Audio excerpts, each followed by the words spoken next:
Salam jumpa sahabat YKB dimanapun berada. Pada program Ngulik Alkitab pada kali ini, kami senang menjumpai sahabat semua dalam program Ngulik Alkitab. Sahabat, Ngulik Alkitab sebagai sarana bagi kita untuk belajar, mendalami Alkitab dan melihat relevansinya bagi kehidupan kita sehari-hari. Pada episode kali ini kita mau mengulik Kejadian pasal 6 ayat 11-22 dengan judul Penyelamatan yang Menyulur. Dan untuk mengulik bacaan dan tema tersebut bersama dengan kita Pendeta Arlianus Larosa, Pak Pendeta sebagai Direktur Yayasan Komunikasi Bersama dalam segala kesibukannya menyediakan waktu, kesempatan untuk menolong kita boleh menemukan pesan yang luhur dalam bacaan yang nanti kita akan ulik bersama. Dan kita akan mulai saja pada episode kali ini dengan bacaan Kejadian 6 ayat 11-22 dengan tema penyelamatan yang menyeluruh. Dalam doa silakan Bapak Pendeta boleh memimpin dalam doa. Ya, mari saudara kita berdoa. Bapa di sorga, kami bersyukur Engkau memberikan kami kitab suci, sarana kami untuk belajar mengenal Engkau semakin dekat, mengenal kehendak-Mu dan mengenal apa yang Engkau larang dalam kehidupan ini. Tolong kami agar kami dapat belajar dengan sungguh-sungguh pakai seluruh peralatan di studio, juga kru YKB yang bekerja untuk menyiapkan semua ini dan akan memfollow up untuk hingga bisa tayang nanti, sungguh-sungguh dapat menjadi alat dalam tangan Tuhan supaya Ngulik Alkitab ini boleh sampai kepada para sahabat YKB dengan jelas. Dalam nama Tuhan kami Yesus Kristus. Amin. Amin. Baik sahabat, saya akan membaca Kejadian pasal 6 ayat 11-22. Kejadian pasal 6 ayat 11-22. Lembaga Alkitab Indonesia memberi judul Riwayat Nuh. Adapun bumi itu telah rusak di hadapan Allah dan penuh dengan kekerasan. Allah menilik bumi itu dan sungguhlah rusak benar, sebab semua manusia menjalankan hidup yang rusak di bumi. Berfirmanlah Allah kepada Nuh, Aku telah memutuskan untuk mengakhiri hidup segala makhluk, sebab bumi telah penuh dengan kekerasan oleh mereka. Jadi aku akan memusnahkan mereka bersama-sama dengan bumi. Buatlah bagimu sebuah bahtera dari kayu gofir. Bahtera itu harus kau buat berpetak-petak dan harus kau tutup dengan pakal dari luar dan dari dalam. Beginilah engkau harus membuat bahtera itu, 300 hasta panjangnya, 50 hasta lebarnya dan 30 hasta tingginya. Buatlah atap pada bahtera itu dan selesaikanlah bahtera itu sampai sehasta dari atas dan pasanglah pintunya pada lambungnya. Buatlah bahtera itu bertingkat bawah, tengah dan atas. Sebab sesungguhnya aku akan mendatangkan air bah meliputi bumi untuk memusnahkan segala yang hidup dan bernyawa di kolong langit. Segala yang ada di bumi akan mati binasa. Tetapi dengan engkau aku akan mengadakan perjanjianku, dan engkau akan masuk ke dalam bahtera itu. Engkau bersama-sama dengan anak-anakmu dan istrimu dan istri anak-anakmu. Dan dari segala yang hidup, dari segala makhluk, dari semuanya haruslah engkau bawa satu pasang ke dalam bahtera itu, supaya terpelihara hidupnya bersama-sama dengan engkau. Jantan dan betina harus kau bawa. Dari segala jenis burung dan dari segala jenis hewan, dari segala jenis binatang melata di muka bumi, dari semuanya itu harus datang satu pasang kepadamu, supaya terpelihara hidupnya. Dan engkau, bawalah bagimu segala apa yang dapat dimakan, kumpulkanlah itu padamu untuk menjadi makanan bagimu dan bagi mereka. Lalu Nuh melakukan semuanya itu, tepat seperti yang diperintahkan Allah kepadanya. Demikianlah dilakukannya. Baik, Bapak Pendeta, kita mulai langsung dengan ayat 11 dari bacaan kita. Adapun bumi itu telah rusak di hadapan Allah dan penuh dengan kekerasan. Bapak Pendeta boleh menjelaskan kata rusak dan kekerasan yang ada di teks ini apa artinya, maksudnya? Ya, makasih Ibu Pendeta Santi. Jadi sahabat, gambaran bumi yang rusak ya, tadi rusak dalam ayat yang ke-11 ini dipertentangkan sebenarnya dengan gambaran keadaan dalam Kejadian pasal 6 ayat 9. Jadi dua ayat sebelumnya Nuh digambarkan sebagai orang yang benar dan tidak bercela. Mungkin bisa dibaca ya ayat 9 itu. Kejadian 6 ayat 9. Inilah riwayat Nuh. Nuh adalah seorang yang benar dan tidak bercela di antara orang-orang sezamannya. Dan Nuh itu hidup bergaul dengan Allah. Ya. Jadi dua istilah ini rusak berhubungan dengan hukum ibadat sebenarnya. Keduanya merupakan dua syarat untuk diperkenankan menghadap Allah dalam peribadatan. Dikatakan Nuh adalah orang yang tidak bercela, ya. Orang benar dan tidak bercela. Ini adalah persyaratan untuk diperkenankan menghadap Allah dalam peribadatan. Mengapa? Hatinya, dalam hal ini Nuh, hatinya berpaut kepada Allah. Hatinya tidak bercabang, tidak mendua kepada Allah dan kepada yang lain yang bukan Allah. Jadi sebenarnya ini berbicara tentang kesetiaan kepada Allah. Supaya, mengapa ini penting kita tahu? Supaya nanti dikontraskan itu mengenai kata rusak itu tadi. Nah, keadaan atau gambaran tentang Nuh yang ini dipertentangkan dengan bumi. Ya, benar tadi tidak bercela dipertentangkan dengan bumi. Bumi telah rusak di hadapan Allah. Ya. Bumi tidak lagi sempurna sebagaimana Allah menciptakannya. Bumi tidak lagi tidak bercela. Tak lagi tidak bercela. Seperti keadaan Nuh yang tidak bercela. Tuhan tak lagi dihormati dan hukum-hukum Tuhan tidak lagi diberlakukan di bumi. Ya, bumi tidak layak di hadapan Allah. Tak lagi ada relasi yang benar antara bumi dengan Allah, sebab di dalamnya dikatakan tadi terjadi kekerasan. Nah, kekerasan di sini berarti segala tindakan yang tak adil dan merusak kehidupan, menghancurkan kehidupan, mendestruksi kehidupan. Yang termasuk dalam kategori kekerasan ini adalah mencurahkan darah orang yang tidak bersalah. Ya, jadi orang yang tidak bersalah dibunuh, ya, semena-mena. Perampasan, perampokan, penindasan, terutama kepada orang-orang miskin, anak, janda, para perempuan. Ya, itu termasuk di dalam kerusakan itu. Penyalahgunaan hukum demi kepentingan orang-orang tertentu, demi kepentingan kelompok-kelompok tertentu. Jadi hukum diselewengkan. Ya, orang kalau sekarang bilangkan tumpul ke atas, tajam ke bawah. Orang-orang yang punya kedudukan, yang punya harta, meskipun bersalah, dibiarkan. Tapi terhadap orang-orang miskin, orang-orang yang tidak punya kekuasaan, hukum begitu tajam diberlakukan. Apalagi penangkapan atau pemenjaraan secara semena-mena. Ini dulu kita, kalau orang-orang yang hidup sebelum zaman reformasi, di zaman Orde Baru tahu persis. Ya, orang-orang seumur saya itu tahu persis. Ya, karena para aktivis itu ada yang muda-muda juga lebih dulu. Tapi ya usia-usia saya tahu bagaimana di Orde Baru itu orang-orang bisa tiba-tiba hilang. Ya, Tukul, Tukul siapa? Wiji Tukul. Sampai sekarang kan belum. Itu adalah kekerasan di bumi. Itu yang tergambar di sini. Penipuan secara ekonomi. Ya, manipulasi. Jadi perdagangan yang tidak adil. Ya, orang-orang miskin semakin kesulitan di dalam mendapatkan kebutuhan real mereka karena ada penipuan ekonomi. Ya, pendek kata, segala hal yang menghancurkan kehidupan, ya, dan mendegradasi harkat manusia, itulah yang disebut sebagai kerusakan yang disebabkan oleh kekerasan yang terjadi di bumi. Rusak secara total. Kita lanjut di ayat selanjutnya ya Bapak Pendeta. Allah menilik bumi itu dan sungguhlah rusak benar. Sebab semua manusia menjalankan hidup yang rusak. Bapak Pendeta tadi sudah menjelaskan tentang rusak di situ ya. Sini ada kata yang menarik tentang menilik. Apa makna dari kata menilik dalam ayat ini? Ya, kalau dalam Perjanjian Baru, kalau ada penilik itu artinya uskup sebenarnya. Ya, jadi Allah menilik, dikatakan Allah menilik. Artinya apa? Bahwa pemberian hukuman yang segera akan Allah lakukan, akan Allah berikan, itu bukan tindakan yang sembarangan. Bukan asal menghukum. Ya, Allah menyelidiki begitu rupa, melakukan penyelidikan dengan seksama apa yang sedang terjadi di bumi.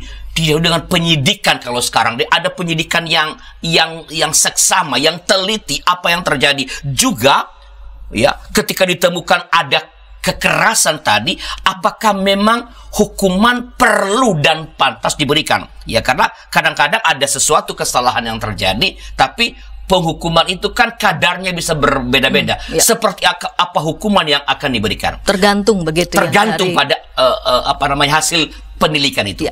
Jadi hukuman atas bumi yang hendak diberikan Allah bukanlah sebuah takdir. Ya, ada situasi tertentu di bumi, yaitu kejahatan manusia. Saya ulangi, kejahatan manusia yang menyebabkan hukuman itu diberikan, dijatuhkan oleh Allah. Nah, bumi di sini memang pertama-tama bukan tentang sebuah planet sebagai realitas alam, bukan bumi sebagai planet, bukan itu maksudnya pertama-tama. Tetapi adalah bumi lebih baris sebagai apa? Kehidupan makhluk hidup secara khusus manusia.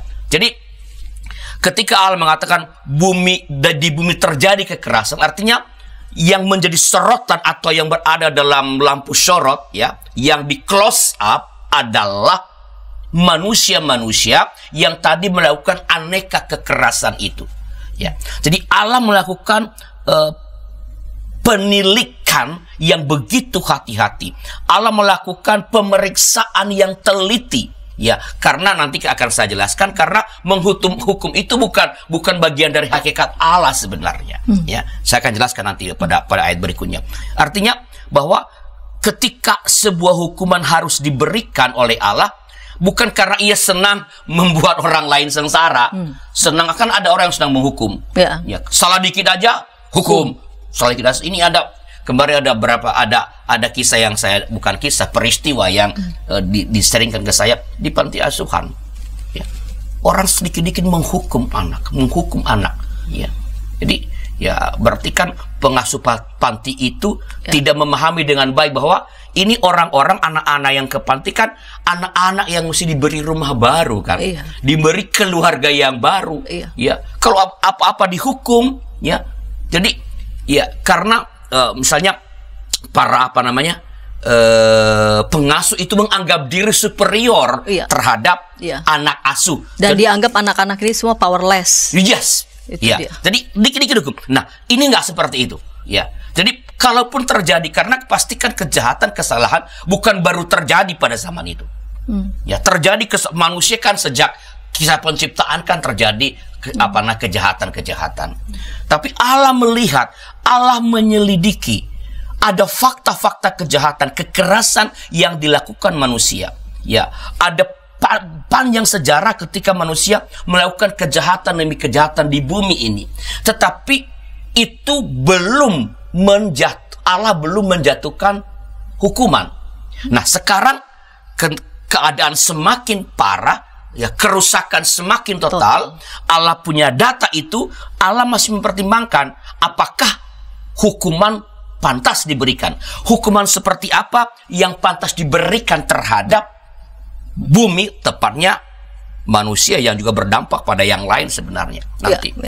Kepada manusia, para pelaku kekerasan ini, ya, supaya sekali lagi jangan sampai menciptakan sebuah image bahwa Allah memang suka sembarangan. Mentang-mentang dia punya kuasa, dia hukum. Enggak. Di sini Allah melakukan penilikan, penyelidikan yang seksama. Setelah semua itu terjadi, barulah Allah memutuskan untuk menjatuhkan hukuman. Hukuman seperti apa nanti tentu kita lihat.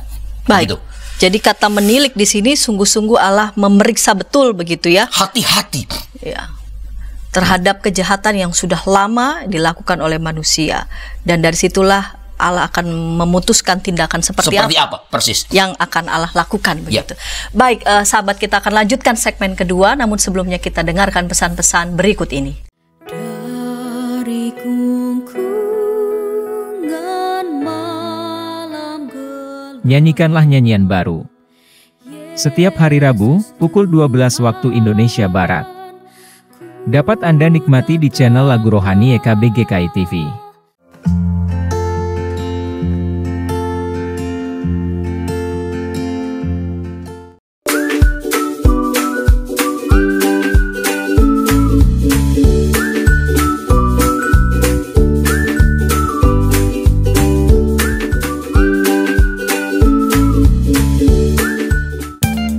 Sahabat, mari dukung pelayanan dan pekabaran Injil melalui YKB. dengan membagikan link acara ini kepada sebanyak mungkin orang.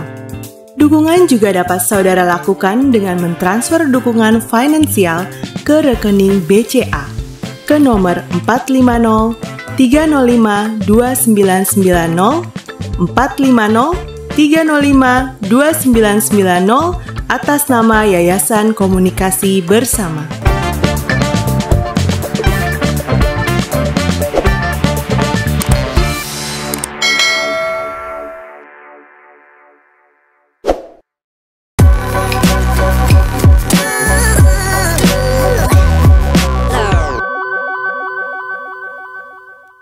Sahabat, senang masih bersama dengan kami dalam program Ngulik Alkitab. Pada episode kali ini kita mengulik Kejadian pasal 6 ayat 11 sampai 22 dengan tema penyelamatan yang menyeluruh. Saat ini kita sudah tiba di segmen yang kedua, dan saya mengajak sahabat boleh berinteraksi di kolom komentar yang sudah tersedia. Dengan senang hati Pendeta Arlianus Larosa akan merespon pertanyaan maupun tanggapan dari para sahabat. Bapak Pendeta, kita lanjutkan ya di segmen yang kedua ini, ayat 13. Berfirmanlah Allah kepada Nuh, aku telah memutuskan untuk mengakhiri hidup segala makhluk, sebab bumi telah penuh dengan kekerasan oleh mereka, jadi aku akan memusnahkan mereka bersama-sama dengan bumi. Ini ada kaitannya sepertinya dengan tindakan Allah menilik, dan di ayat 13 makna kata memusnahkan di sini apa maknanya?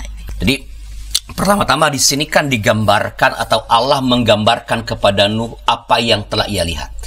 Ya, yang tadi hasil penilikan. Nah, ya, apa yang telah dia perhatikan dengan seksama apa yang sedang terjadi di bumi, apa yang sedang dikerjakan atau telah dikerjakan oleh manusia. Dan berdasarkan hasil pendidikan itu atau pengamatan yang seksama itu, Allah telah memutuskan untuk menjatuhkan hukuman atas bumi. Ya.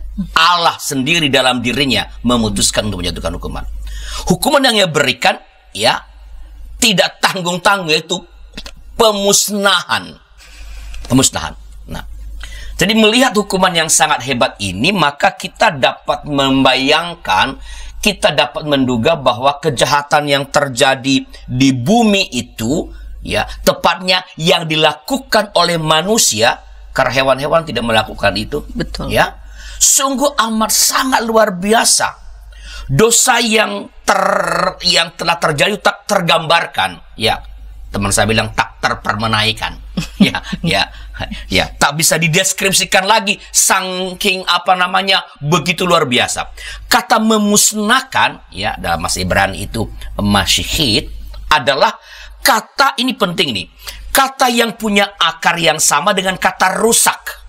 Dalam kalimat di ayat 11 tadi, bumi telah rusak, ya. Dan dalam kalimat di ayat yang ke-12, semua manusia menjalani hidup yang rusak di bumi. Jadi kata memusnahkan itu, ya, mashihit, itu punya akar yang sama dengan kata rusak. Ya, jadi hukuman yang diberikan langsung berkaitan dengan apa yang terjadi di bumi tadi mengenai rusak.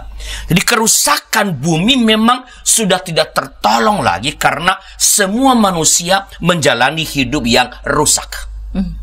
Hukuman pemusnahan yang hendak dijatuhkan Allah itu bukan sesuatu yang datang dari kediaman Allah yang maha tinggi. Saya ulangi, ini penting. Hukuman pemusnahan itu yang hendak dijatuhkan, memang yang menjatuhkan siapa? Allah. Tapi bukan sesuatu yang datang dari kediaman Allah yang maha tinggi, melainkan itu datang atau berasal dari bumi itu sendiri. Bumi melalui penghuninya memusnahkan dirinya sendiri. Itu makna dari persamaan akar kata antara rusak dengan memusnahkan tadi. Ya, ini makna, ya, memusnahkan yang ada di ayat 11 dan 12 tadi. Ini maknanya. Jadi memusnahkan itu punya akar kata yang sama dengan kata rusak. Ya. Jadi bukan hukuman itu bukan disimpan oleh Allah di sorga, memang udah ada bagian dari yang ia nanti-nantikan kapan akan dicurahkan murka ini, kemarahan ini, hukuman ini. Tetapi nggak ada di sana, nggak ada. Adanya di sini, di bumi, tepatnya oleh perilaku manusia yang rusak. Kalimat aku telah memutuskan untuk mengakhiri hidup segala makhluk, hendak mengatakan kedaulatan dan kebebasan Allah dalam bertindak. Tindakan Allah tak bergantung pada ciptaannya. Ya, memang ia memutuskan. Betul hukuman berasal dari bumi, tapi Allah memang memutuskan. Ia melakukan apapun sesuai dengan kehendak yang bebas. Nah, hasil telah atau ulikan kita terhadap ayat ini, kita mendapat pembelajaran bahwa Allah tak pernah semena-mena. Allah tak pernah asal saja dalam menjatuhkan hukuman terhadap manusia. Allah mempertimbangkan dengan sangat-sangat seksama, dengan matang sebelum memutuskan untuk memberikan hukuman. Ya, jadi sekali lagi Allah sendiri begitu. Kalau menjatuhkan hukuman, ia mempertimbangkan dengan seksama. Maka manusia, kita, saya, Pendeta Santi, siapapun, ketika menjatuhkan hukuman, memang harus dengan seksama. Ya, saya kadang-kadang mengalami kesulitan di sini. Karena menurut data-data ini udah harus dihentikan, mesti dihukum orang ini. Tapi ya Allah sendiri akan berulang-ulang kali memikirkan. Kesempatan selalu diberikan. Hanya kalau sudah tidak tertolong lagi, ya sudah keputusan. Dengan seksama, kita harus hati-hati menjatuhkan hukuman.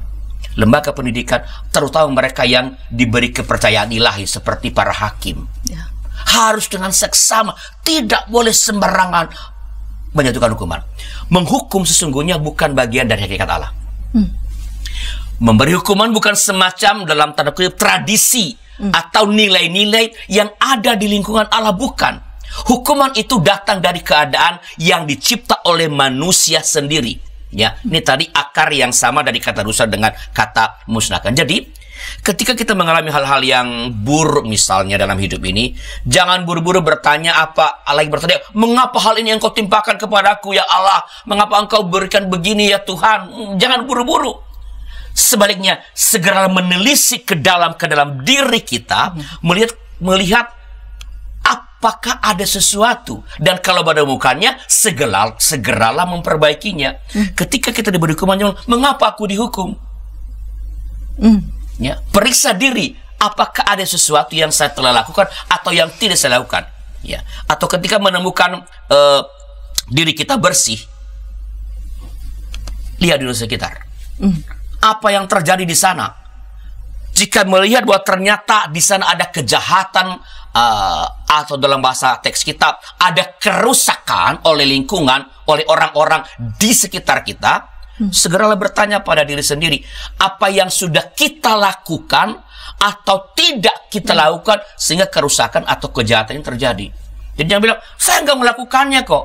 Sama seperti inilah, kalau lingkungan hidup rusak kan, kita nggak merusak alam. Kita nanam pohon di depan rumah kita. Tapi kalau gua kena banjir, ya lihat apa yang telah kita lakukan untuk melawan, mencegah orang-orang yang merusak alam itu. Jadi kenapa aku ditimpa ya Allah? Kan dia yang, mengapa bukan rumahnya dia aja yang kena? Rumah konglomerat yang merusak alam itu, mengapa saya merawat alam, saya aktivis. Oke. Ya. Seberapa jauh kita berjuang untuk mencegah terjadinya kerusakan. Ya. Jadi jangan gampang mengapa begini, mengapa begitu. Lihatlah ke dalam. Ingatlah bahwa menghukum bukanlah tradisi atau nilai-nilai yang ada di lingkungan Allah. Hukuman itu datang dari keadaan yang diciptakan oleh manusia sendiri. Jadi kalau mestinya kita adalah manusia yang diciptakan menurut gambar Allah, mestinya hukuman itu bukan bagian dari diri kita mestinya. Hukuman bukan karena gua nggak suka lu. Kalau karena gua nggak suka, berarti kan hukumannya ada di sini tercipta. Tapi karena di sana terjadi kejahatan, terjadi kerusakan, maka hukuman diberikan. Hukuman datang dari sana. Dia yang menyebabkan, bukan aku yang menyebabkan. Semestinya itu yang terjadi dalam hidup kita. Jadi konsekuensi boleh dibilang. Yes. Jadi setiap hukuman konsekuensi dari perbuatan. Ya, bukan karena kita dendam. Ya, menghukum orang bukan karena kita nggak suka sama dia, tapi karena dia melakukan sesuatu yang merusak. Dan itu merusak persoalan. Yang merusak. Ya, merusak. Dan tugas yang lain mestinya mengembalikan. Betul sekali. Jadi dalam rangka untuk mengembalikan ketatanan. Ya, jadi kalau misalnya sebutlah di kantor kita ini ya misalnya ada yang melakukan kesalahan, lalu kok yang lain ikut dihukum, kena juga, ya, karena ketika terjadi kerusakan, engkau tahu ia merusak dan engkau tidak berusaha mencegah, engkau membiarkan. Saya lupa istilah dalam hukum. Jadi kita bukan pelaku tapi ikut serta. Saya tahu ada korupsi, tetapi saya tidak melaporkan. Ya. Saya kena. Kita lanjutkan ayat 14 ya Pak Pendeta. Buatlah bagimu sebuah bahtera dari kayu gofir. Bahtera itu harus kau buat berpetak-petak dan harus kau tutup dengan pakal dari luar dan dari dalam. Ini menarik ini. Ada kata bahtera dalam ayat ini. Apa sama pengertiannya dengan apa kapal? Kapal pesiar. Tahu ke pulau apa itu yang pakai apa? Pinisi. Apa sama begitu pengertiannya dengan kapal besar? Iya. Dalam ayat ini kan Tuhan memberikan tugas kepada Nuh membuat bahtera. Jadi ini satu arah nih. Satu arah dari atas, dari Tuhan. Buat bahtera. Bukan ngomong-ngobrol, gimana nih buat bahtera. Nah, kata bahtera ini dipakai hanya dalam Alkitab, hanya dipakai dalam dua peristiwa. Pertama adalah dalam peti pandan untuk menyelamatkan bayi Musa dalam Kejadian 2 ayat 3 dan 5. Ya, coba dibaca, mungkin menolong. Keluaran 2 ayat 3 dan 5. Keluaran 2 ayat 3, tetapi ia tidak dapat menyembunyikannya lebih lama lagi, sebab itu diambilnya sebuah peti pandan, dipakalnya dengan gala-gala dan ter, diletakkannya bayi itu di dalamnya, dan ditaruhnya peti itu di tengah-tengah teberau di tepi sungai Nil. Dan ayat 5. Maka datanglah putri Firaun untuk mandi di sungai Nil, sedang dayang-dayangnya berjalan-jalan di tepi sungai Nil, lalu terlihatlah olehnya peti yang di tengah-tengah teberau itu, maka disuruhnya hambanya perempuan untuk mengambilnya. Peti pandan itu, kata yang dipakai untuk peti pandan itu sama dengan kata bahtera. Cuman LAI menerjemahkan dengan peti pandan. Ya. Dalam kita bahasa Indonesia memang sekali lagi tidak terlihat karena berbeda kata yang dipakai. Tapi kata Ibrani sama kata teba. Di Keluaran diterjemahkan dengan kata peti pandan atau peti, sedangkan dalam peristiwa Nuh kata yang sama itu diterjemahkan dengan bahtera. Kata peti dan bahtera ini tadi teba itu juga dibedakan dari kapal yang tadi, dari kapal yang biasa dipakai untuk mengangkut manusia. Beda, bukan itu. Kata Ibrani untuk kapal sebagai alat angkut umum adalah ania. Beda. Jadi hanya dalam dua peristiwa Musa dan sekarang peristiwa Nuh, hanya dalam dua peristiwa itu kata teba ini dipakai. Nah, meskipun kata yang dipakai untuk peti dan bahtera itu sama, teba, namun ukuran dan bahannya kan beda. Cara pembuatan juga berbeda. Kalau itu kan simple yang untuk siapa? Musa. Siapa? Kakaknya yang membuat. Simple itu.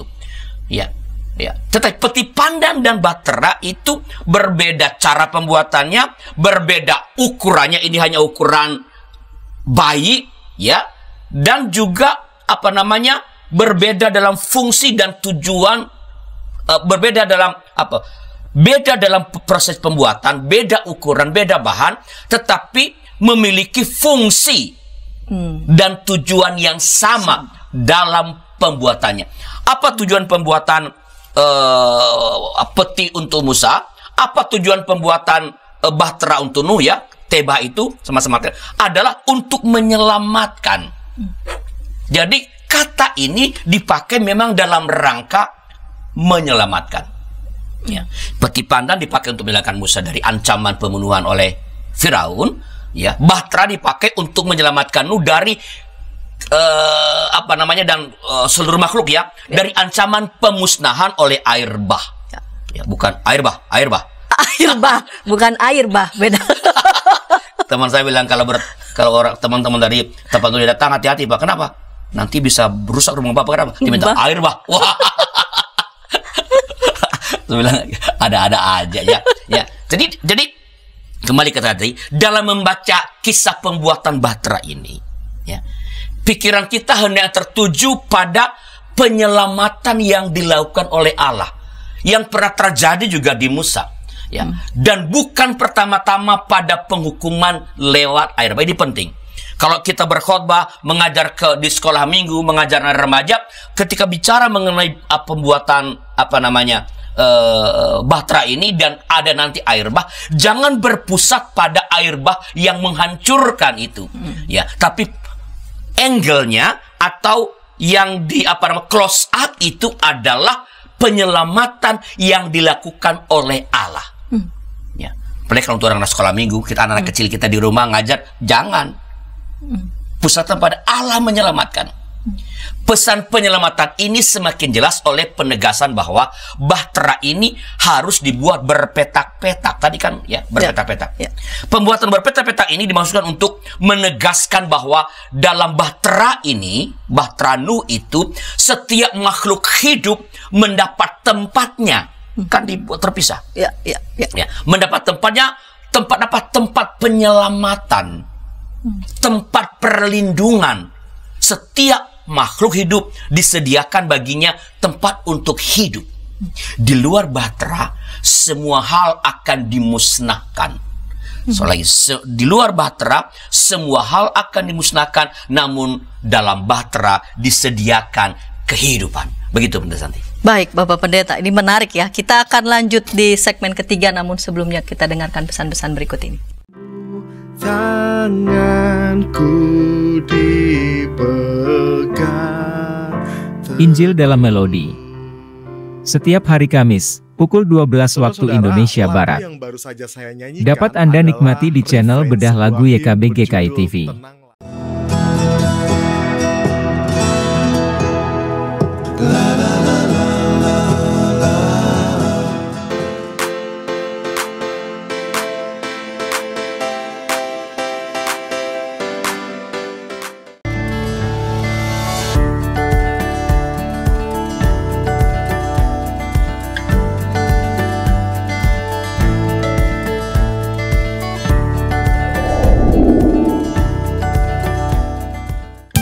Sahabat, mari dukung pelayanan dan pekabaran Injil melalui YKB dengan membagikan link acara ini kepada sebanyak mungkin orang. Dukungan juga dapat saudara lakukan dengan mentransfer dukungan finansial ke rekening BCA ke nomor 450 305 2990 450 305 2990 atas nama Yayasan Komunikasi Bersama.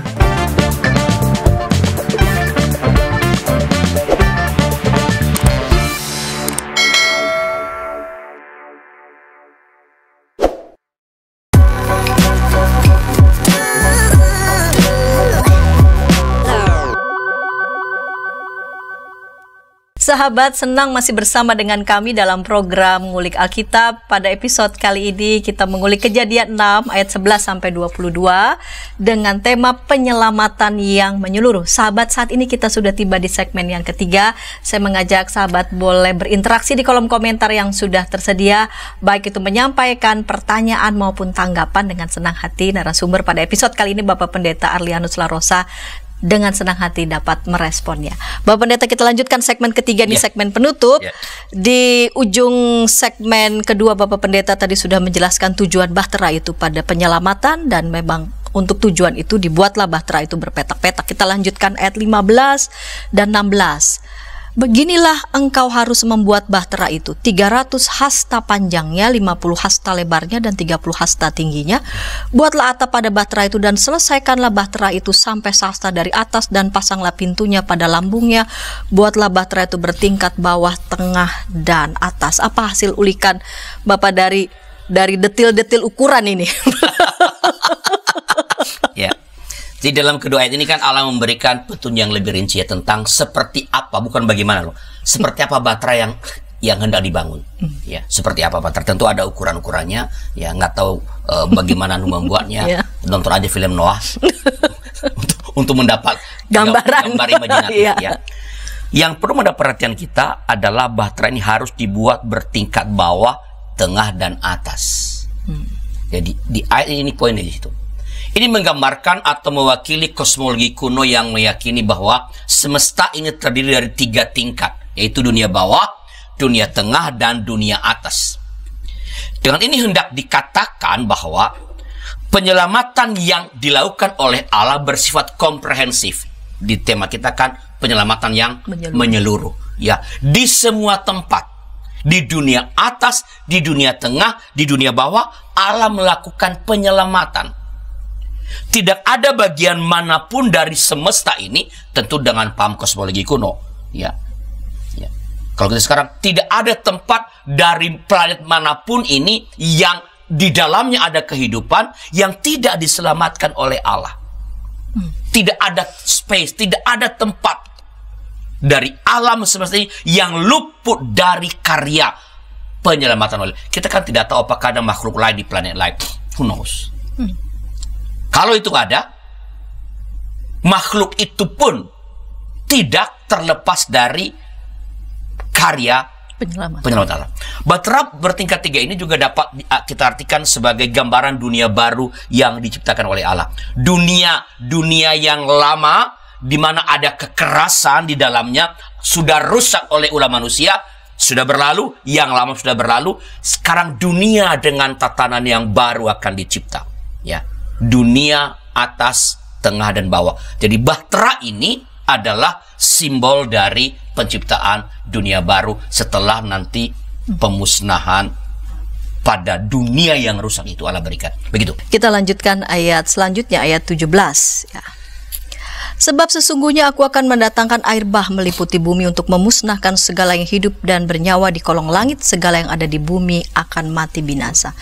Bagaimana memaknai air bah dalam ayat ini? Apakah peristiwa ini ya hanya semacam bencana biasa? Tadi kan kita ngobrol-ngobrol di awal kan Santi mengatakan ini kan ada cerita kayak gini kan ada di berbagai cerita-cerita mitologi ya, Gilgamesh, yes, ya, Gilgamesh. Seperti itu ya misalnya ya. Nah, tapi bukan itu yang menjadi pusat pesan ya. Di sini Allah menegaskan bahwa apa yang sudah Ia sampaikan kepada Nuh dalam ayat 13 untuk memusnahkan bumi. Ya, dalam ayat ini Allah memperjelas bagaimana alam semesta ini akan dimusnahkan, itu dengan melalui air bah. Ya. Yang perlu kita perhatikan di sini ialah pernyataan tegas dari Allah bahwa Dialah yang mendatangkan air bah itu. Orang boleh mengatakan ini ada peristiwa alam, kita orang Kristen nggak usah berbantah-bantah urusan itu. Pada abad sebelum Masehi begini ada peristiwa, oke, nggak usah repot, nggak usah ngotot, nggak bisa. Itu bukan itu, ini kan datanya bukan. Ya, nggak usah berdebat kepada ilmu pengetahuan. Ilmu pengetahuan itu jangan diperhadapkan dengan kesaksian-kesaksian. Punya ranahnya. Yes, ya, ya. Yang perlu kita perhatikan di sini ialah bahwa ada pernyataan tegas dari Allah bahwa Dialah yang mendatangkan air bah itu. Terserah dah orang mengatakan ini peristiwa alam, oke, tapi Allah yang mendatangkannya.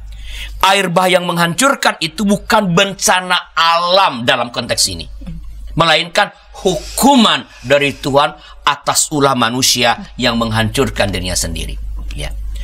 Penghukuman itu terjadi secara total di semua tempat. Kalau tadi di sebelumnya dalam bahtera itu tidak ada tempat yang bebas dari penyelamatan Allah. Sekarang tidak ada juga tempat yang atau sesuatu yang bebas dari pemusnahan. Ya. Perhatikan kalimat-kalimat ini. Memusnahkan segala yang hidup dan bernyawa. Segala yang hidup dan bernyawa di kolong langit. Segala yang ada di bumi akan mati. Jadi segala hal. Nah, didahului dengan penegasan bahwa penyelamatan yang dilakukan Allah dalam bahtera itu bersifat komprehensif, ya, dan di semua tempat. Ayat 17 ini menegaskan bahwa pemusnahan pun sama, berlaku total dan di semua tempat. Tidak ada tempat, tidak ada sesuatu yang bebas dari penghukuman oleh Allah melalui mendatangkan air bah. Gitu. Ayat 18 kita lanjutkan ya. Tetapi dengan engkau aku akan mengadakan perjanjianku dan engkau akan masuk ke dalam bahtera itu. Engkau bersama-sama dengan anak-anakmu dan istrimu dan istri anak-anakmu. Perjanjian biasanya kan terjadi antara dua pihak yang equal, ya. Nah, apakah hal itu terjadi juga di teks ini? Ya, memang betul kalau secara umum kan kita memahami perjanjian itu antara dua orang yang setara, ya. Tapi di sini Allah melakukan perjanjian dengan Nuh dalam kedaulatannya. Ya. Ini bukan perjanjian antar para pihak atau antar dua pihak yang sama, yang sederajat. Bukan. Perjanjian ini adalah pemberian atau anugerah Tuhan semata-mata. Ya. Karena sebenarnya Nuh juga bisa dimusnahkan bersama-sama. Kan makhluk-makhluk lain kan kalau kita lihat hanya sepasang-sepasang diselamatkan. Ya. Yang lain kan dimusnahkan. Ya. Dan Nuh, ya walaupun dia orang yang benar, bisa juga dianggap sama dengan manusia yang lain melakukan kejahatan. Makhluk-makhluk yang lain gitu loh, yang tidak bersalah, tapi yang diselamatkan hanya sepasang yang boleh masuk ke dalam bahtera. Sisanya kan berarti musnah itu. Ya. Oke. Ya. Jadi sekali ya, dengan kata perjanjian maka keselamatan Nuh adalah tindakan sepihak dari Allah. Sepihak. Nuh hanya menerima secara pasif. Allah yang berinisiatif. Dari awal kan bikin bahtera. Di sini aja Nuh ngikut aja, ya. Nah, kalau itu diterima dalam bahtera yang memang ia buat atas perintah Allah itu adalah anugerah Allah semata-mata. Tidak ada peran Nuh. Nuh hanya mengikuti apa yang Tuhan perintahkan untuk ia kerjakan, untuk ia lakukan. Nah, kita mungkin dapat menduga bahwa keselamatan sebagai sola gratia dalam doktrin gereja reformasi misalnya mungkin memiliki titik pangkalnya di sini. Ya. Nuh memang diselamatkan semata-mata oleh anugerah Allah, bukan karena Nuh baik, bukan. Karena makhluk lain yang tidak bersalah seperti burung-burung lain kan, binatang-binatang kan dimusnahkan. Ya. Kan manusia yang berbuat jahat, bukan makhluk-makhluk itu. Ya. Tapi Nuh mendapat kemurahan Allah. Jadi keselamatan oleh anugerah Allah dari sana. Ya, jadi pangkalnya menurut saya kita bisa menduga lah bahwa doktrin tentang sola gratia itu mungkin berpangkal juga dari sini yang diwujudkan nanti di dalam peristiwa Yesus Kristus. Ya. Ayat 19 sampai 21 ini menjelang akhir di segmen penutup kita ini. Apa kira-kira pesan dari 3 ayat ini, Bapak Pendeta? Ayat 19 sampai 21 ini. Ya. Ini ayat menjelang akhir jadi dalam ayat 18 sudah dinyatakan bahwa Nuh dan keluarganya mendapat anugerah keselamatan dari Allah. Ya. Namun bukan hanya mereka. Dalam ayat atau Kejadian 11 ayat berapa tadi? 19-21 ini digambarkan bahwa semua makhluk diselamatkan. Coba dibaca deh.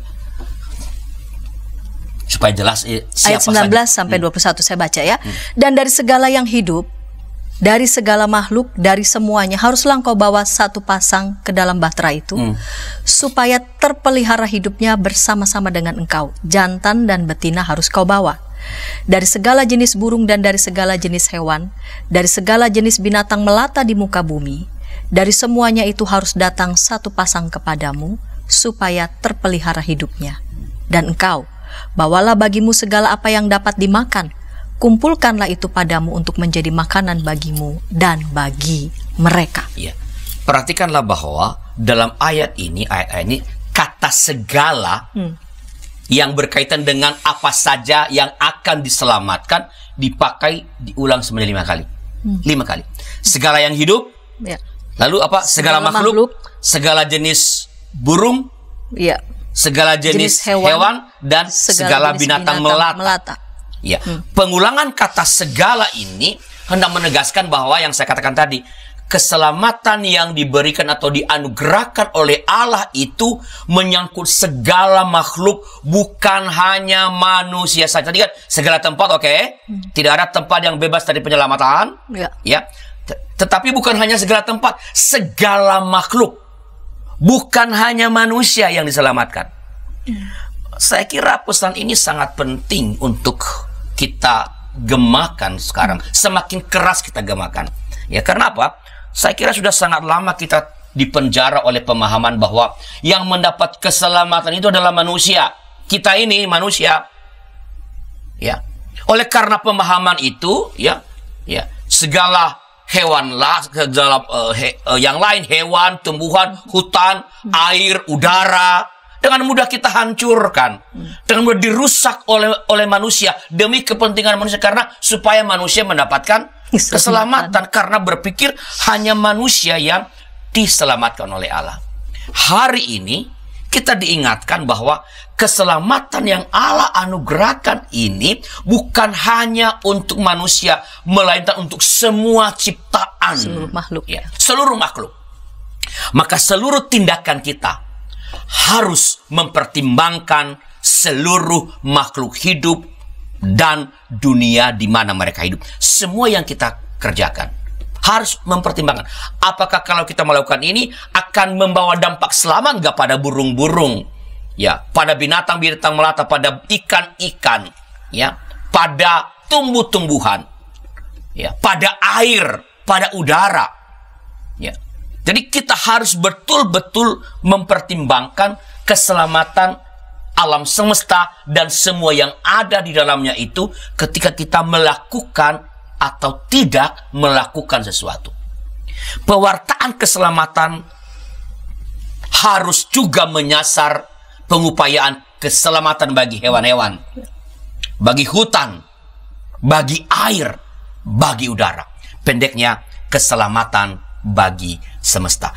Saya kira pewartaan harus semakin keras ke sana, karena pewartaan yang berpusat pada manusia sudah terbukti menghancurkan kita. COVID-19 adalah salah satu bukti bahwa pewartaan keselamatan yang berpusat hanya untuk manusia membuat manusia serakah, menghancurkan segala yang lain, merusak semua tatanan demi dirinya sendiri, dan akhirnya manusia itu juga yang akan kena. Yang tadi kan hukuman itu bukan dari atas, hukuman dari tindakan kerusakan yang ditimbulkan oleh manusia itu sendiri. Kita lanjutkan ayat terakhir ya.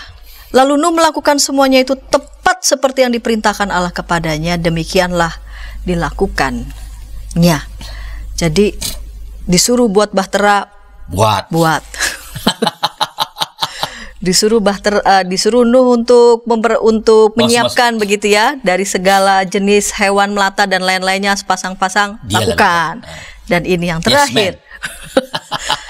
Lalu Nuh melakukan semuanya itu tepat. Ya, apa makna ketaatan Nuh ya dalam kaitan dengan keselamatan yang Allah berikan? Ya, jadi sebenarnya sederhana. Ayat ini menggambarkan ketaatan Nuh yang mutlak, tanpa syarat atas perintah Allah. Ini luar biasa. Ya, ketaatan yang mutlak tanpa syarat. Ya, ia membuat bahtera tepat seperti diperintahkan Tuhan. Kita kan nggak juga melakukan tepat seperti yang diperintahkan. Kadang-kadang kita melong-melong, besok-besok. Iya, bengkok-bengkok. Ya, kadang-kadang entah sadar, ya, mudah-mudahan sih tidak sadar lah. Kalau sadar itu berbahaya. Jadi anugerah Allah tidak menghilangkan, melainkan memungkinkan kepatuhan. Ya.